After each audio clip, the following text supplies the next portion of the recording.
হ্যাঁ বল। শোন না, মোমো খেতে যাবি? তোদের লজ্জা করে না ভাই? এখনো জানা যায়নি এক্স্যাক্টলি কতজন নিহত। তো মোমো খাবো না তাই বলে? এই কি হয়েছে গো? আমরা তো এমনিতেও ফুটপাথ থেকে খেতাম গো। খেলে বলে তো কত করে টাকা দিচ্ছে, তারপরে বাচ্চাদের পড়াশোনা স্পন্সার্ড। হ্যাঁ সো জানবো না কিভাবে হয়েছে, কার বা কাদের গাফিলতিতে হয়েছে, কে বা কারা দায়ী। এখন তো শুনছি 28 জন না 27 জন। এই ছেলে, এত বেশি বকছো কেন? হ্যাঁ, যা জানো না তা নিয়ে এত কেন কথা? আরে জানি না বলি তো জানতে চাইছি। কে জানাবে আমাদের? গেস করুন, এই সুন্দরী ওই সুন্দরীকে কি বলছে? হ্যাঁ ওমা, এটা কার পশ্চাৎ দেশ? Guess who, guess who, guess who. এ ভাই, আইডল করছিস কাকে? গুগল করে দেখ, এখন সব কভার করছি। কবেকার ঘটনা দাদা এটা? এখন সবাই কথা বলছে বলে আপনারাও বলছেন। ও, আর তুই কি করছিস? ভালো করেই জানিস এই টপিকে কন্টেন্ট বানালে মোর ট্রাকশন, মোর এঙ্গেজমেন্ট। হ্যাঁ, আমরা কি কিছু বুঝি না? সব বুদ্ধি কি তোর মাথায়?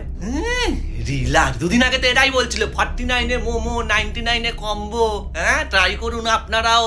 হ্যাঁ, দ্যাটস মাই জব। হ্যাঁ হ্যাঁ, আর এখন নিজে কন্টেন্ট বানাবে, ওই জন্য আমাদেরকে বলছে আমরা কেন মোমো খেতে যাচ্ছি। কন্টেন্ট ক্রিয়েটর, তুমি বিরোধী পক্ষের লোক না?